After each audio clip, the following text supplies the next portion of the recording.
Efésios capítulo 2, verso 11 em diante, a palavra de Deus diz assim: portanto, lembrai-vos de que outrora vós, gentios na carne, chamados incircuncisão por aqueles que se intitulam circuncisos, na carne por mãos humanas.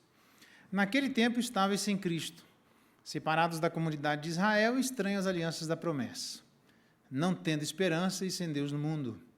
Mas agora, em Cristo Jesus, vós que antes estáveis longe, fostes aproximados pelo sangue de Cristo, porque Ele é a nossa paz, a qual de ambos fez um, e tendo derrubado a parede de separação que estava no meio, a inimizade, aboliu na sua carne a lei dos mandamentos na forma de ordenanças, para que dos dois criasse em si mesmo um novo homem, fazendo a paz e reconciliasse ambos em um só corpo com Deus, por intermédio da cruz, destruindo por ela a inimizade. E vindo, evangelizou paz a vós outros que estavam longe, e paz também aos que estavam perto, porque por ele ambos temos acesso ao Pai em um Espírito. Assim, já não sois estrangeiros e peregrinos, mas concidadãos dos santos, e sois da família de Deus, edificados sob o fundamento dos apóstolos e profetas, sendo ele mesmo, Cristo Jesus, a pedra angular, no qual todo edifício bem ajustado cresce para santuário dedicado ao Senhor, no qual também vós, juntamente, estáis sendo edificados para a habitação de Deus no Espírito. Até aqui a leitura da palavra de Deus. Louvado seja Deus pela sua palavra. Vamos orar mais uma vez? Pai bendito, obrigado pela tua palavra, nosso coração se alegra. Lembramos de irmãos ou de pessoas que se encontram convalescidas e não podem estar conosco ou não podem ouvir a tua palavra. Que a tua boa mão, Deus, se estenda sobre cada uma delas. E obrigado pela saúde, ó Deus, porque nós sabemos que é o Senhor a quem mantém a saúde de cada um de nós, para que possamos nos dedicar completamente a Ti. E é o que queremos fazer agora nessa noite. Clamamos para que o Teu Espírito nos ajude. Todo obstáculo ou dificuldade que impeça que a Tua voz seja ouvida nessa noite por todos nós, que o Teu Espírito tire, de maneira tal que saiamos daqui alimentados, pastoreados e iluminados pelo bom pastor Jesus, em nome de quem nós oramos. Amém. Muito bem, como curar uma igreja, ou como Cristo, melhor dizendo, cura uma igreja dividida. É sobre isso que eu gostaria de conversar com vocês. A resposta é simples, eu já vou dizer para vocês, é um novo homem, uma nova mensagem e uma nova igreja. Tá bom? Como tem muito assunto, eu vou falar só sobre os dois primeiros, tá? Como Cristo cura uma igreja dividida, através de um novo homem e uma nova mensagem. Esse é o ponto hoje, semana que vem eu termino na ceia, tá? Muito bem, para a gente entender esse texto aqui, é importante que a gente entenda algo que era muito profundo e era muito evidente no mundo do Novo Testamento, a divisão que existia dentro da igreja e fora da igreja. Uma divisão enraizada e advinda de muito tempo. O mundo é dividido, não só aquele mundo, mas o nosso mundo também, como, por exemplo, a música de John Lennon, propondo a gente imaginar, tentando imaginar um mundo onde a proposta dele é que, sem as religiões, o mundo alcançaria uma unidade. Não alcançou e não vai alcançar. O caminho não é por aí, o caminho está demonstrado aqui no texto em que nós acabamos de ler e que eu vou tentar explicitar para os irmãos. Então, só para se ter uma ideia, que o mundo de hoje também é dividido, na verdade, depois da queda, o mundo sempre se tornou um mundo dividido, mas, especialmente no Novo Testamento, era um mundo completamente fraturado. Por exemplo, e muito nítida estas divisões dentro da sociedade e dentro da igreja.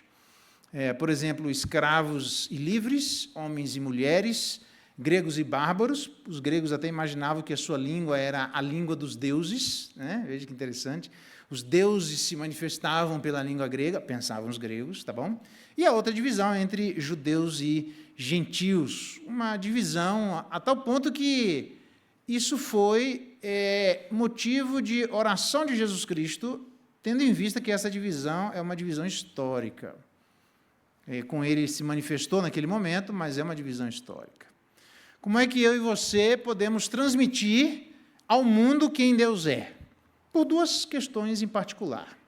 A primeira é mais conhecida, né? Nós sabemos que devemos manifestar o amor de Deus ao mundo, mas existe a maneira como nós nos amamos, nós evidenciaremos ou evidenciaremos quem Jesus Cristo é no nosso meio.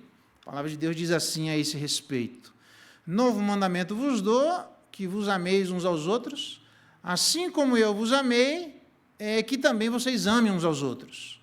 E nisto conhecerão todos que vocês são meus discípulos. Isso parece que é mais tranquilo no meio da igreja, é mais absorvido já parece que já é um ponto pacífico, ainda que haja dificuldades, mas todos nós sabemos que como nós nos amamos demonstra ao mundo a existência de Jesus Cristo.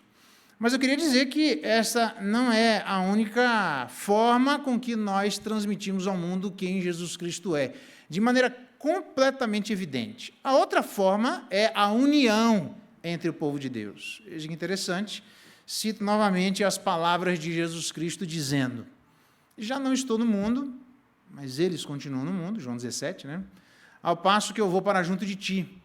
Pai Santo, guarda-os em teu nome que me deste, para que eles sejam um, assim como nós somos, a fim de que todos sejam um, e como és tu, ó Pai, em mim e eu em ti, também sejam eles em nós. Para quê? Para que o mundo creia que tu me enviaste. Olha só que interessante.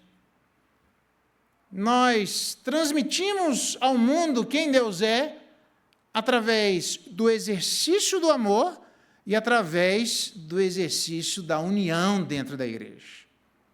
Não adianta amar a igreja, não adianta manifestar este amor ao mundo, mas ser desunido dentro da igreja.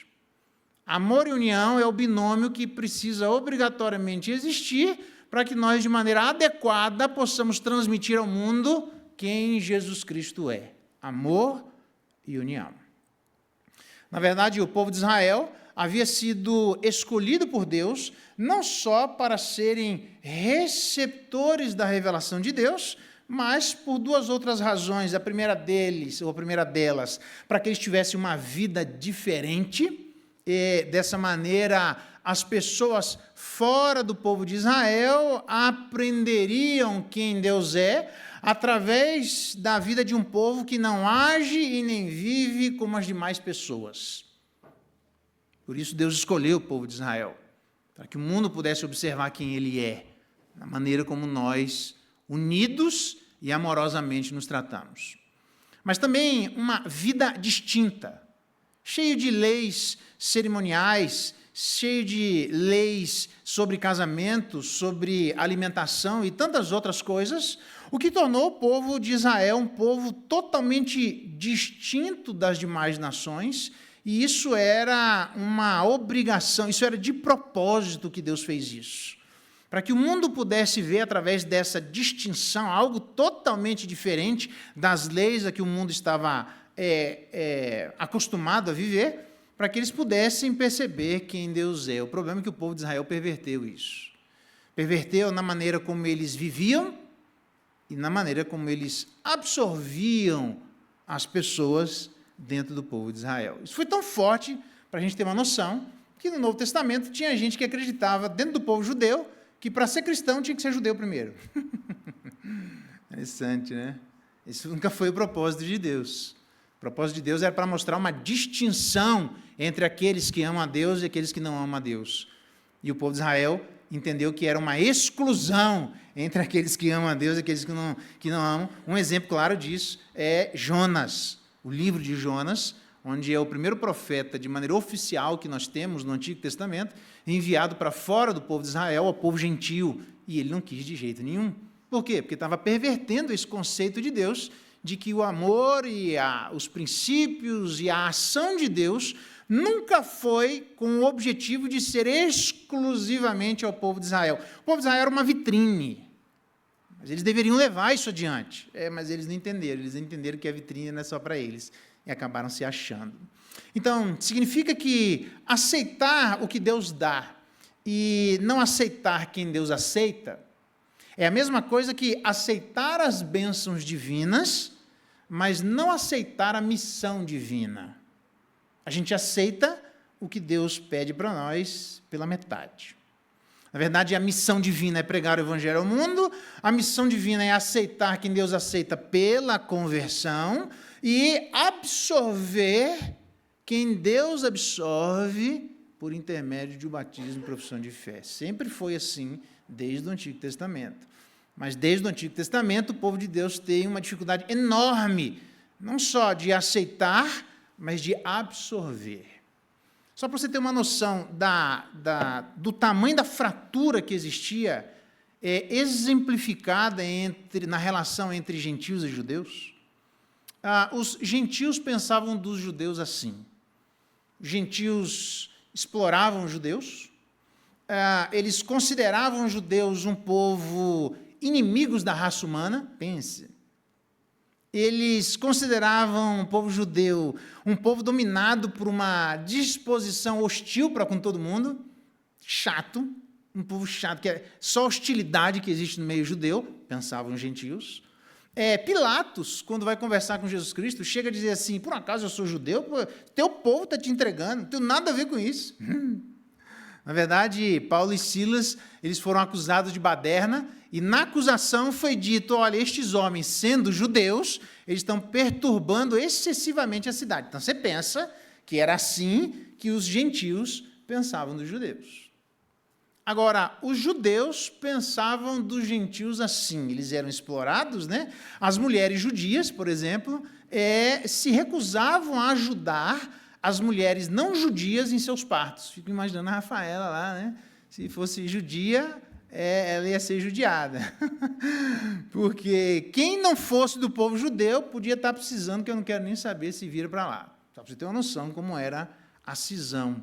Quando um judeu entrava na Palestina, aí que nós conhecemos, né, sacudiam as suas roupas para não contaminar a Terra Santa com solo gentil. Os samaritanos, que em parte eram gentios na sua origem, a maioria dos judeus fazia um grande esforço para evitar a cidade de Samaria. Veja. Então, dá para você imaginar quando lá nos evangelhos tem Jesus dizendo assim, era-me necessário passar por Samaria. Não é só por causa dos samaritanos, mas é por causa da gentilidade na mistura da existência do povo samaritano. Então, enquanto todo mundo estava evitando, Jesus Cristo estava indo em direção àquilo que o povo evitava. Traduzindo o texto que nós acabamos de ler, como Cristo cura, não é, as divisões, ou uma igreja dividida, a gente vai precisar responder as seguintes perguntas na nossa vida de igreja. Atitudes, então, que refletem esta animosidade existente entre gentios e judeus. Como é que eu vou conviver com quem me explorou? Era assim que pensavam os judeus. Como é que eu vou conviver com um gentio, uma turma aí que fez mal danado para mim e para minha família nos negócios? Como é que eu vou conviver com alguém que passou a vida me evitando? Os gentios evitavam os samaritanos, os judeus evitavam os gentios. Um não quer olhar na cara do outro. Como é que eu vou conviver com gente que me isolou, me cancelou? Porque na minha época, sei lá, um tempo atrás falava dar um gelo. Não era assim? Eu não sei se essa expressão usa hoje, né? Fulano me deu um gelo, né? Como é que a gente convive com quem dá um gelo? Que era assim que estava acontecendo entre eles.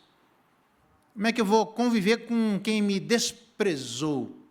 Então, a união no meio da igreja precisa passar pelos seguintes temas: exploração, evitação, isolamento, desprezo, frieza, pouco caso, depreciação. É este povo onde estas realidades se mantêm, elas são vívidas e notórias, é esse povo que vai ter que conviver junto. Pense. Dá para você ter uma noção do tamanho da divisão existente na igreja? Na verdade, a animosidade externa se manifesta numa animosidade interna. E aqueles que inicialmente fazem parte da igreja, por conta desta animosidade existente, não querem absorver no seu meio pessoas as quais entendiam eles que desfrutavam destes adjetivos. Não quero nem olhar na cara, agora eu tenho que sentar no banco do lado dele. Pessoa que me evitou, me prejudicou, agora nós temos que adorar a Deus junto. Como é que é isso?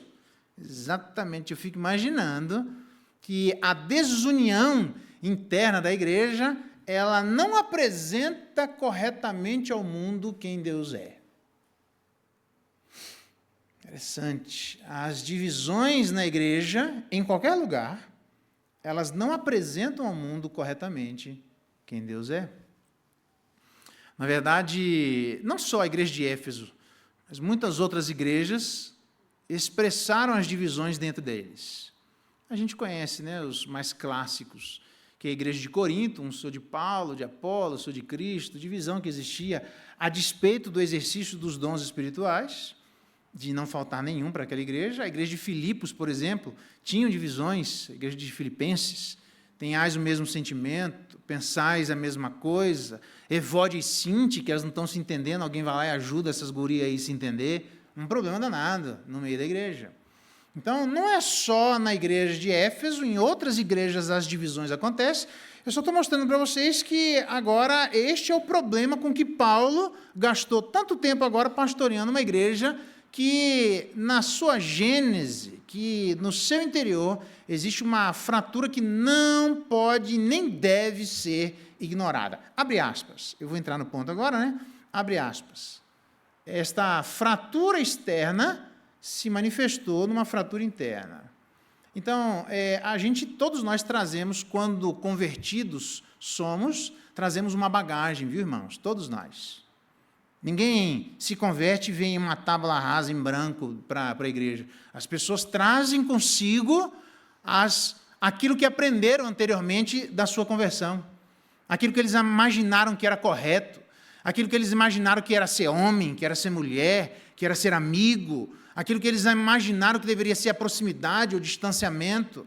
Estas coisas todos nós nos convertemos e trazemos juntos, e isso afeta a maneira como nós nos relacionamos dentro da igreja. É por isso que a igreja precisa tratar de todos nós das questões que eventualmente todos nós trouxemos na nossa bagagem antes da conversão. Porque isso faz com que as relações sejam relações míopes, distorcidas, ruins, e nós tenhamos uma dificuldade enorme de apresentar ao mundo de maneira correta quem Deus é.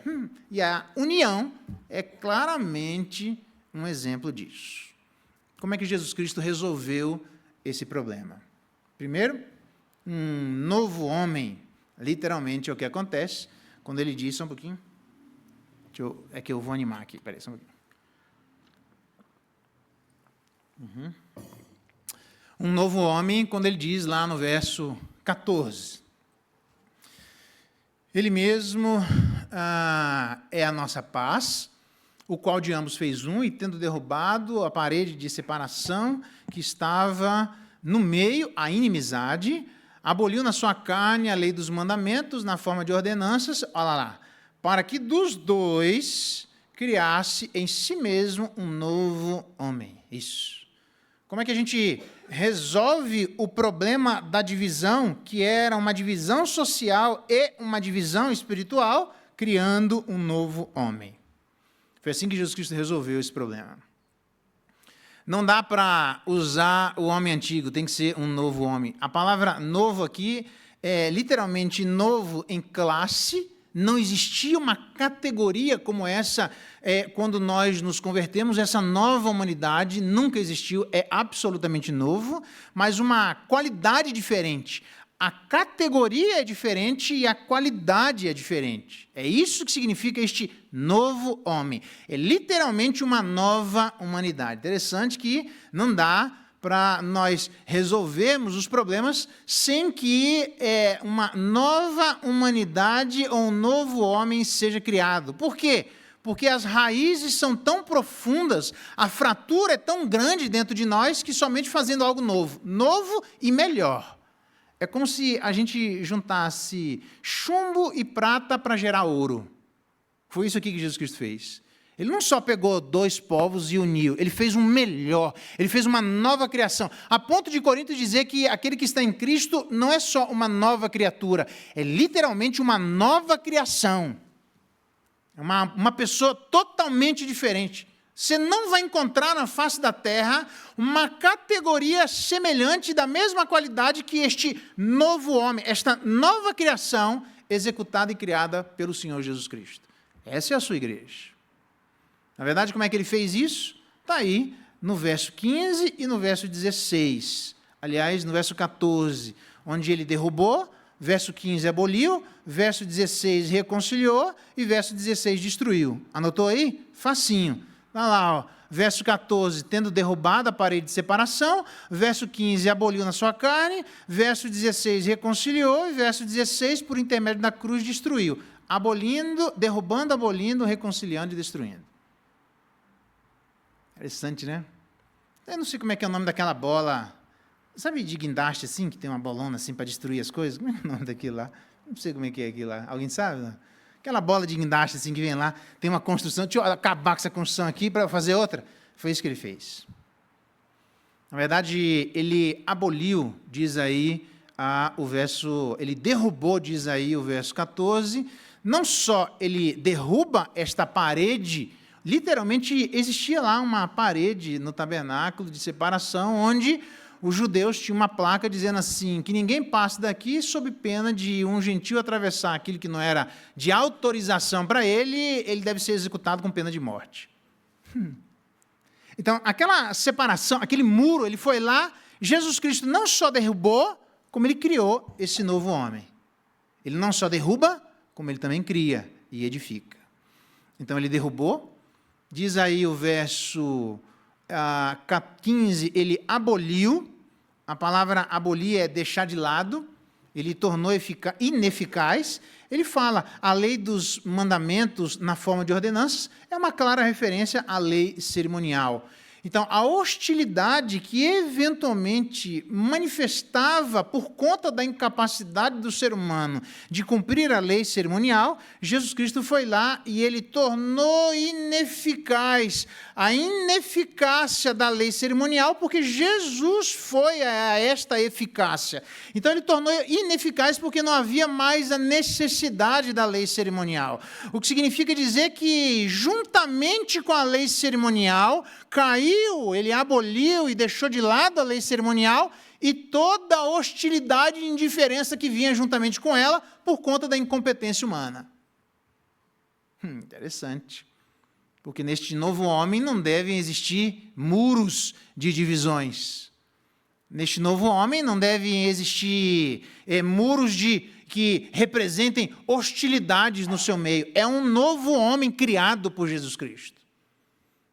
Ele não só derrubou, ele não só aboliu, mas ele também reconciliou. É uma palavra forte que existe. Ela é tão forte que existe uma dupla ênfase no grego sobre esta reconciliação, para demonstrar que o caráter da reconciliação foi uma reconciliação total e completa, executada por Jesus Cristo, onde tudo que existia, que causava a separação entre o homem e Deus, em Jesus Cristo nós encontramos esta reconciliação, porque o muro de separação foi derrubado, as leis foram abolidas, e agora o homem tem a liberdade em Cristo de se relacionar de maneira perfeita com o seu Criador. E esta mesma relação que existe de Cristo com o seu Criador deve existir dos novos homens com os novos homens. É uma relação de reconciliação corporativa. Não é só para eu, diante de Deus, ter o meu caminho livre. É para que eu, diante de meus irmãos, também tenham o meu caminho livre. Agora eu posso me relacionar com Deus de maneira livre, mas eu também estou reconciliado com os meus irmãos. É assim que resolve com este novo homem, nesta reconciliação somente possível através de Jesus Cristo. Não que a gente dependa da salvação para expressar essa reconciliação, mas a plena experiência da reconciliação só é possível de existir na maneira como nós, unidos nos tratarmos. A experiência da reconciliação só é possível nós experimentarmos na maneira como nós tratarmos a união dentro de nós. E a palavra, para mim, a mais forte, né, é a última, quando ele diz, não só reconciliou ambos em um só corpo, no verso 16, mas ele diz que ele também destruiu a inimizade. Ele não só derrubou o muro de separação, ele destruiu a inimizade. A palavra, por que eu acho que ela é mais forte? Porque a palavra destruir no grego significa literalmente matou. Interessante, né? A mesma cruz que matou Jesus Cristo foi usada por Jesus Cristo para matar a inimizade existente entre nós e Deus e fazendo aquele muro de separação entre judeus e gentios. Então, como é que essa animosidade existente, tanto social quanto religiosa, no meio da igreja, e gentios estão se convertendo na igreja, e o povo judeu está olhando e dizendo, eu vou ter que conviver com essa turma? Vai. Por quê? Porque eles são novo homem e vocês também são novo homem. Eu é que estou criando uma nova humanidade, literalmente. E eu destruí o muro de separação existente. Eu destruí. Por quê? Porque nenhum ser humano é capaz de fazer aquilo que São Cristo fez. Ele destruiu o muro de separação. É por isso que é possível eu e você vivermos em união. Então, ele matou a inimizade. Ele matou a separação. Jesus Cristo matou a alienação. Ele matou as hostilidades e discórdias existentes entre o povo judeu e o povo gentio. Uma nova humanidade, um novo homem. Como que nós lidamos agora com uma igreja dividida? Há várias no Novo Testamento. Jesus Cristo fez isso através da criação de uma nova pessoa. Essa nova pessoa, ele derrubou a parede de separação, aboliu a lei cerimonial, ele reconciliou completamente o ser humano, todo o escrito de dívida foi pago, e ele matou a inimizade. O que é que impede agora deste novo homem se relacionar com Deus? Baseado nisso, naquilo que Cristo fez, nada. E o que é que impede neste novo homem se relacionar um com o outro? Baseado naquilo que Jesus Cristo fez, nada. Agora, claramente, se a gente quiser colocar a inversão, o que é que impede que, eventualmente, nós nos relacionemos? Jesus Cristo derrubou a parede de separação, então ele foi lá e demoliu, tem gente que está indo lá e levantar. Tem um texto no Antigo Testamento que diz, tudo aquilo que o homem levantar, eu vou derrubar. E Deus derruba, e parece que o homem vai lá e tenta levantar de novo. E Deus derruba, e parece que o homem vai lá e tenta levantar de novo. Não existe muro de separação entre nós, porque ele foi derrubado completamente por Cristo Jesus. E por que nós estamos construindo muro de separação entre nós? Por que existe dificuldades se a lei cerimonial não precisa mais? Se a reconciliação foi completa entre nós e Deus? Qual é a dificuldade de nós termos uma reconciliação completa entre nós, irmãos em Cristo Jesus? Se ele matou a inimizade, tem gente que está tentando ressuscitar a inimizade. O papel de ressurreição é de Jesus Cristo. Ele ressuscita quem ele quer, ele mata quem ele quer. O que a gente tem que fazer é, se ele matou, deixa morto. Não tentemos nós ressuscitar aquilo que Jesus Cristo, através da sua obra, matou para que nós pudéssemos, nessa nova humanidade, vivermos livres. Uma igreja livre é aquela igreja que reconhece a obra de Jesus Cristo, aceita a obra de Jesus Cristo e não tenta fazer nada diferente daquilo que ele fez. Se ele derrubou, se ele aboliu, se ele reconciliou e se ele destruiu, o que deve existir seria mais ou menos na figura de Samuel, quando o povo rejeita Samuel no Antigo Testamento e pede um novo rei, era uma teocracia. E Samuel fica triste porque ele diz, é comigo o problema. E Deus diz, o problema não é com você, é comigo. Então eles rejeitaram Samuel, rejeitando Deus. Logo depois dessa rejeição, o texto diz que eles vieram para Samuel e disseram assim, nós cometemos uma bobeira. Samuel, você pode orar por nós? Olha lá, como é que eu vou orar por vocês se vocês me rejeitaram? Como é que eu vou me aproximar de vocês se vocês se afastaram? Como é que vai haver aproximação entre nós? E a resposta de Samuel demonstra, entre tantas outras, no Antigo e Novo Testamento, como deveria ser a nossa resposta. Longe de mim eu deixar de orar por cada um de vocês. Havia um muro de separação entre o povo e Samuel, mas não havia um muro de separação entre Samuel e o povo. O povo construiu e Samuel não precisou nem derrubar, porque ele não construiu nada. Ele estava livre, com o coração limpo. É assim que eu e você devemos caminhar junto ao povo de Deus, com o coração limpo, irmãos. Se existe algum muro, se existe alguma divisão, se existe algo crescendo dentro de nós, a gente deve se colocar diante de Deus e dizer: Senhor, me ajuda, porque a separação, isso não vem do Senhor. Segunda e última coisa de hoje. Não só através de um novo homem, mas, como eu havia dito, uma nova mensagem. E semana que vem, uma nova igreja. É bem interessante, hein? Essa nova igreja tem argumentos interessantes, mas não vai alongar demais, tá bom? Então, uma nova mensagem. Veja o que é que diz o verso 14.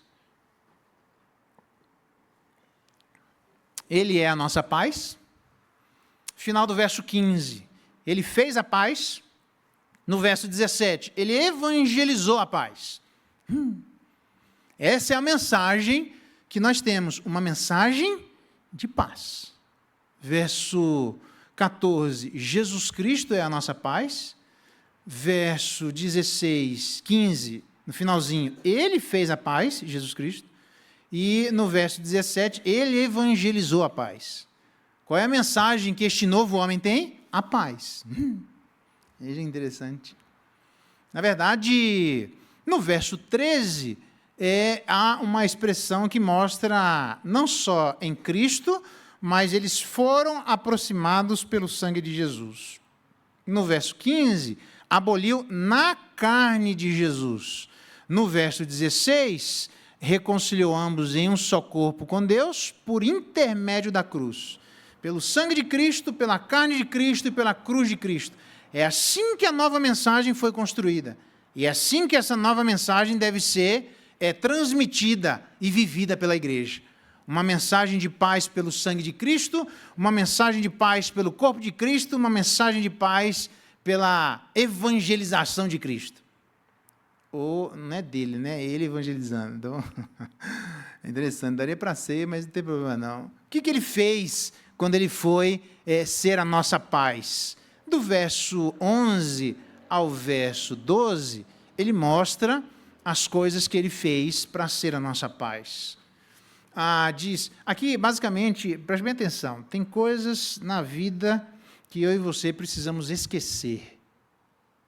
Alguém pisa na bola com a gente tem que perdoar, esquece, irmão.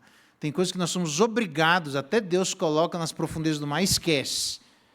Agora, tem coisas que nós somos obrigados a lembrar, não esquece. Então, a vida cristã, basicamente, vai ser um jogo entre aquilo que nós devemos esquecer e aquilo que nós devemos lembrar. E tem coisas que nós devemos esquecer e nós lembramos, e tem coisas que nós devemos lembrar e nós esquecemos. Aí gera um problema no tamanho do dia inteiro. A gente não consegue paz porque a gente está fazendo diferente. Diz aí no verso 11 que os gentios chamavam os judeus de incircuncisos. Lembrai-vos de que outrora vós, gentios na carne, chamados incircuncisão por aqueles que se intitulam circuncisos na carne. Está vendo? Os judeus chamavam os gentios de seu incircunciso. É meio um palavrão assim. Isso vem lá do Antigo Testamento. O povo de Israel se perdeu tanto que ele entendeu que a circuncisão era a única maneira de ser, na carne, de ser aproximado diante de Deus. É como se fosse o batismo. E ele dizia assim, o próprio Davi lá no Antigo Testamento, esse termo depreciativo, seu incircunciso, né? Então falou Davi aos homens que estavam consigo, dizendo assim, que farão a respeito de Golias, aquele homem que ferir os filisteus e tirar a afronta de sobre Israel? Quem é, pois, esse incircunciso filisteu para aprontar os exércitos do Deus vivo? Davi partiu para cima porque entendia que Golias era incircunciso, não fazia parte do povo de Israel. E que esse incircunciso está me tirando, irmão? Deixa eu resolver essa parada aqui para ele prestar atenção com quem que ele está mexendo. E aí caiu matando Davi em cima. Então, o problema é que os gentios eram incircuncisos, mas vários textos do Novo Testamento mostram que a circuncisão, que era uma circuncisão na carne, deveria refletir e expressar uma circuncisão do coração. E o povo não entendeu isso. O que ele fez? Ele deu valor à circuncisão na carne e completamente se esqueceu convenceu do que aquilo deveria simular na sua alma, no seu coração. Então eles eram circuncisos na carne, mas não eram circuncisos no coração. E aí está chamando o povo gentil de incircunciso, sendo que não adianta nada eles terem aquela circuncisão na carne, sendo que no coração não tinha circuncisão. Então quem que era incircunciso? Todo mundo aqui, judeu e gentil. Está falando o que você está agindo desse jeito, irmão?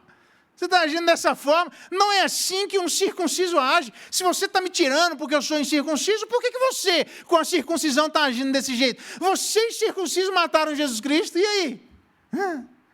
Onde é que está o problema?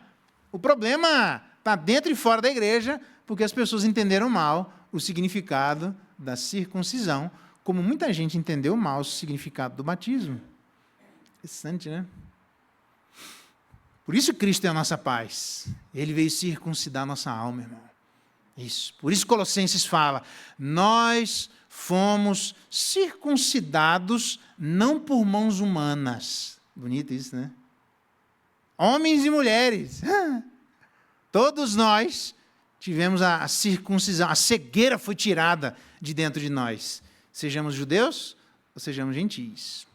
Mas existia uma alienação de Cristo do povo e suas promessas. Verso 12, ele diz assim, naquele tempo, gentios, vocês estavam sem Cristo, separados de Israel e estranhas alianças da promessa. Totalmente alienados.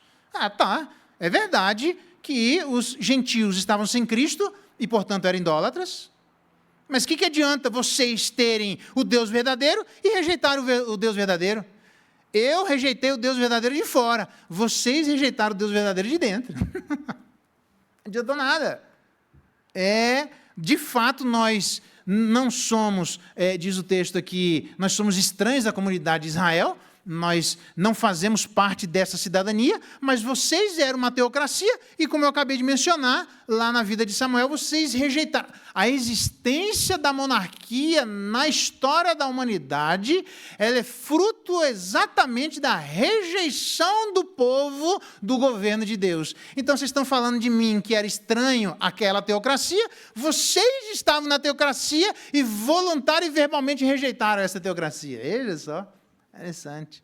Aí você está falando de mim, que estou fora? Vocês estão dentro e estão rejeitando, eu estou fora também estou rejeitando. Quem está rejeitando? Está todo mundo rejeitando.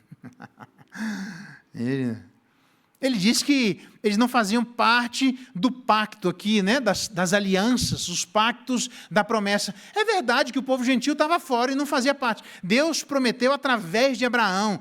Deus prometeu muito antes disso, mas eu vou colocar Abraão, que é o mais conhecido. Né? Deus fez um pacto com Abraão e ele prometeu através dali. É verdade que Deus tinha um pacto, mas lembra, um pacto ele tem direitos e deveres. Eu, como gentio, não fazia parte deste pacto, não estava nem dentro dos direitos e deveres, e vocês estavam dentro do pacto do direito e do dever, e jamais cumpriram as obrigações e os deveres do pacto que vocês tinham. Eu rejeitei o pacto de fora, e vocês rejeitaram o pacto de dentro. Quem é que tem problema? Judeu e gentio, meu amigo, todo mundo está com problema. Deu para entender? Vocês estão acusando gentios de coisas que vocês mesmos estão fazendo. A diferença é a distância. Eu faço de fora, vocês fazem de dentro. Então, Jesus fez essa paz, porque nem de dentro e nem de fora ninguém conseguiu fazer em relação às promessas do que deveria ser feito, em relação a fazer parte da comunidade de Israel, em relação a ter Cristo como Redentor prometido desde Gênesis capítulo 3, verso 15. Aquilo ali deveria trazer uma esperança, como diz o próprio texto. Eles viviam como Deus existente, mas várias vezes eles se comportaram como se Deus não existisse dentro do povo de Israel. Eles estão acusando o povo gentil porque eles não tinham Deus verdadeiro. Mas aqueles que tinham Deus verdadeiro viviam como se o Deus verdadeiro não existisse. Eita, hein? Que curioso. Exemplos tem de monte do povo de Israel vivendo como se Deus não existisse. Que ditado é esse que existe no meio de vocês? Diz Deus, porque eu estou ouvindo essa conversa. Os pais comeram as uvas verdes e os dentes dos filhos é que se embotaram. Nunca mais direis um ditado no meio de vocês, porque eu é que mando nesse negócio. Eu é que governo. Vocês estão colocando ditado no meio de vocês como se eu não fizesse parte desse governo. como se eu não existisse. Então eles estão dizendo, os judeus, sobre os gentios, que eles vivem como se Deus não existisse, mas os judeus que tinham Deus verdadeiro também viviam como se Deus não existisse. É assim até hoje, irmãos. Tem gente dentro da igreja que vive como se Deus não fizesse parte da sua vida. Isso é uma chamada de atenção para mim e para você. A gente deve professar a Deus dentro da igreja, a gente deve fazer a pública profissão de fé, a gente deve ser batizado, a gente deve ser absorvido, mas a gente precisa viver continuamente como se Deus existisse e não e não apenas acusar aquelas pessoas que estão fora, como se elas estivessem vivendo como se Deus não existisse, se isso for absolutamente igual àquilo que nós praticamos. Só que um pratica o ateísmo fora da igreja e outro pratica, por estranho que pareça, o ateísmo dentro da igreja. Nenhum e nem outro. É por isso que Jesus fez a nossa paz. Não só ele fez a nossa paz, mas diz o texto que também ele é a nossa paz, ele fez a nossa paz. Diz aí o finalzinho do verso 15. Cristo é a nossa paz. Nós estamos agora com o coração pacificado, graças a Ele, mas Ele fez, através dos verbos que nós lemos, no final do verso 16, do verso 15, através daquilo que Ele falou. Ele aboliu a lei cerimonial e Ele, então, fez essa paz. O que Jesus Cristo fez é completamente o contrário do que existiu e se manifestou na Torre de Babel. Na Torre de Babel, confusão, na Igreja de Cristo, união. Na Torre de Babel, separação, na Igreja de Cristo, união. Na Torre de Babel, desentendimento, na Igreja de Cristo, entendimento. Isso só é possível através daquilo que Jesus Cristo fez e não através daquilo que nós fizemos. Nós não fizemos nada, irmãos. Nós não conseguimos fazer nada. A única coisa que nós produzimos desde lá de trás foi divisão dentro de nós, separação, foi hostilidade, foi aumentar o nível de ódio, aumentar o nível de indiferença e aumentar as maneiras criativas de desprezos alheios, fora e dentro da igreja. Agora, Jesus Cristo não é só a nossa paz, mas Ele também fez essa paz através da sua obra, gerando um novo homem pacificado. Por isso que Romanos vai dizer que, justificados com Deus, nós temos paz com Deus. É estranho quando você vê gente dentro da igreja que tem falta de paz dentro da alma. Jesus Cristo não chamou a gente para isso. Ele chamou a gente para sermos homens e mulheres pacíficos. Homens e mulheres pacificados através daquilo que Ele fez. Ele não só é a nossa paz, Ele não só fez essa paz, mas diz o verso 17, Ele evangelizou a paz. Evangelizou de onde vem evangelho, evangélico, evangelizar, transmitir. Jesus Cristo transmitiu a mensagem da paz para quem estava longe e para quem estava perto. Diz o verso 17, evangelizou paz para quem estava longe e também paz para quem estava perto. Para quem estava longe, os gentios, para quem estava perto, o judeu.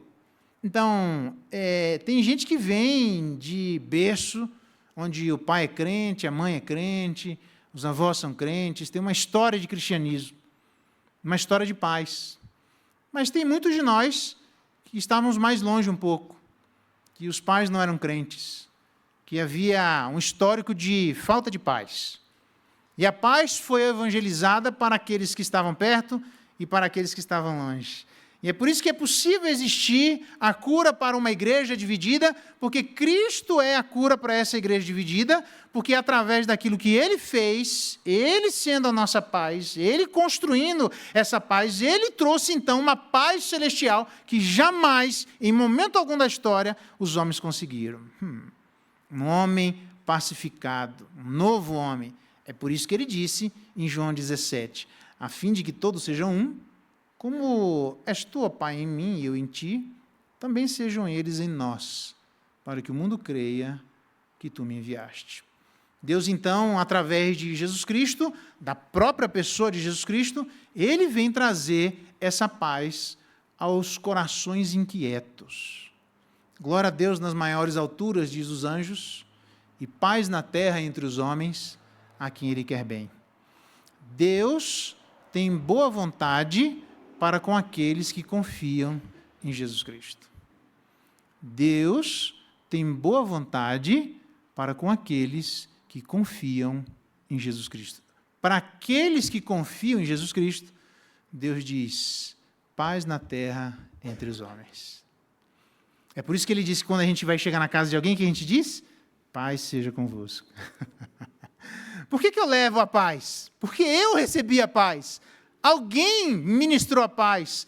Alguém fez essa paz. E alguém verbalizou essa paz para mim. Geraldo, tenha paz agora. Eu sei que durante muito tempo na sua casa, na sua família não tinha paz, mas eu trouxe aquilo que você não conseguiu em lugar nenhum e nem na face da terra. Eu trouxe a paz celestial, aquilo que traz a tranquilidade na nossa alma. É por isso que depois de pacificados, nós viramos mansos. Não só mansos, mas também diz o texto lá de Mateus capítulo 5, nas bem-aventuranças. Bem-aventurados peacemakers, os fazedores da paz. Vocês agora são eleitos por Deus para, do mesmo jeito que eu trouxe a paz para vocês evangelizarem a paz adiante, para aqueles que estão longe e para aqueles que estão perto. Porque se nós falarmos da paz e evangelizarmos a paz dentro da igreja e fora da igreja, a igreja deve ser um ambiente pacífico. E no ambiente pacífico existe a possibilidade de união. E aí a gente mostra ao mundo quem Deus é. Quando existe falta de amor, o mundo olha e diz assim: vocês amam Jesus? Não estou entendendo. Quando existe desunião, as pessoas olham assim e dizem: mas vocês amam Jesus? Também não estou entendendo. Porque deve existir na igreja amor e união. Diz Romanos, já estou terminando, porque o reino de Deus não é comida e nem bebida, mas justiça e paz. Deus trouxe a cada um de nós a paz celestial, para que do mesmo jeito que Ele foi um arauto da paz, eu e você sejamos os novos arautos da paz. Se existe falta de paz dentro da igreja, o que Deus quer é que da paz que nós tivemos, nós possamos compartilhar. Se existe falta de paz fora da igreja, em Cristo, nós devemos levar a paz celestial que Ele tem para oferecer a todos aqueles a que aceitarem aquele que é a nossa paz, aquele que fez a nossa paz e aquele que literalmente evangelizou a paz. A pergunta é bem simples. Neste novo homem, a gente não deve levantar um muro de separação onde ele derrubou o muro de separação. A gente não deve tentar ressuscitar coisas que o próprio Cristo matou. Interessante isso. Cuidado para não ser arauto das ressurreições erradas. Cuidado para não ser ministro de levantar coisas que Deus já matou e deixou atrás faz muito tempo. Deus matou a inimizade e ela não deve existir entre nós, irmãos. E nem em lugar nenhum. Mas não só isso, mas também nós precisamos aprender, pacificados, a pacificarmos. Se existe dificuldade de pacificação onde existe uma necessidade, os peacemakers devem se manifestar naquele lugar. Não é o pastor e nem a liderança. Deus fez um novo homem. Não foi o pastor ou a liderança. Deus fez uma nova igreja. A gente vai ver isso na semana que vem. Mas um novo ser humano, uma nova humanidade. Todos nós que confessamos Jesus Cristo publicamente, fomos recebidos no batismo, somos uma nova humanidade. Nós, através dessa nova humanidade em caráter e em qualidade, devemos levar daquilo que nós experimentamos. Então, o que deve ser a igreja presbiteriana do Cruzeiro? Eu vou falar do meu métier, cada um fala da sua. Deve ser uma igreja pacífica. Deve ser uma igreja pacífica e uma igreja, por conta dessa paz, uma igreja unida. Até alguns colocam o nome assim, né? Igreja Presbiteriana Unida. Eu não estou falando só da igreja do Cruzeiro, tem uma igreja Presbiteriana Unida em São Paulo, né? Mas essa é a ideia. Deve existir naturalmente. Sabe por que é naturalmente? Porque não fui eu que fiz, irmãos. Não foi você que fez. E eu te pergunto, você e eu estamos sendo arautos do amor de Deus? Amém. Vamos levar o amor de Deus ao mundo. Mas também nós estamos sendo arautos da paz de Deus? Se houver alguma dificuldade no meio da igreja, qualquer que seja aquele que é verdadeiramente filho de Deus, deve evangelizar a paz. Deus chama você e chama a mim para sermos ministros da paz. Por quê? Porque, sendo assim, uma igreja unida, dividida, vai passar a ser uma igreja unida através de um novo homem e através de uma nova mensagem. Eu não sei qual é essa construção que eu e você estamos fazendo, mas também não sei qual é essa mensagem que eu e você estamos levando. Mas o que eu sei é que a construção deve ser a construção divina e a mensagem deve ser a mensagem de Deus, uma mensagem de paz. Vamos orar, pedir que Deus nos abençoe e nos dê graça, porque Cristo cura sim uma igreja dividida. Aí dá para curar, desse jeito dá. Cristo cura uma igreja dividida, com a criação de um novo homem e a construção de uma nova mensagem. Vamos ficar de pé? Vamos orar? Pai bendito, obrigado pela Tua palavra, louvado seja o Teu nome. Obrigado porque aprendemos nela, ó Deus, a importância de não tentarmos levantar um muro que o Senhor já derrubou faz tempo. A importância de entendermos a reconciliação completa. Se existe alguém aqui não reconciliado, ó Espírito Santo de Deus, que o Senhor nos ajude a sermos irmãos completamente reconciliados. Não existe parcialidade na reconciliação entre nós e o Senhor. Não deve existir parcialidade na reconciliação entre nós e nós. Dá graça a Deus para que sejamos todos completamente reconciliados. E que aquilo que o Senhor matou, a gente jamais tente ressuscitar. Toda a inimizade, a hostilidade, distanciamento, indiferença, sejam deixadas de lado, porque Cristo matou tudo isso na cruz do Calvário. Dá-nos na Igreja do Cruzeiro uma igreja amorosa, mas uma igreja unida, que aprende a absorver quem o Senhor absorveu, porque nós fomos absorvidos pelo Senhor. E dá graça à medida que isso acontece, ó Deus, a igreja vivendo em união, dá graça para que sejamos os novos arautos da paz. Pessoas a levarmos e a evangelizarmos a paz longe e perto. Ó Deus, se essa igreja precisa de paz, que através dos arautos da paz o Senhor possa manifestar os fazedores da paz nessa igreja, essa mensagem celestial. E que sendo assim, ó Deus, tudo que existia de hostilidade entre gentio e judeu caíram. Agora não importa se somos homens ou mulheres, judeu ou grego, circuncidado ou não, nós estamos diante do Senhor. E o Senhor executou todas essas coisas. E por isso nós temos paz dentro de nós. Ó Jesus, o príncipe da paz, reina sobre essa igreja. E que por conta disso haja não divisão, mas cada vez mais união. E aí possamos mostrar ao mundo quem o Senhor é.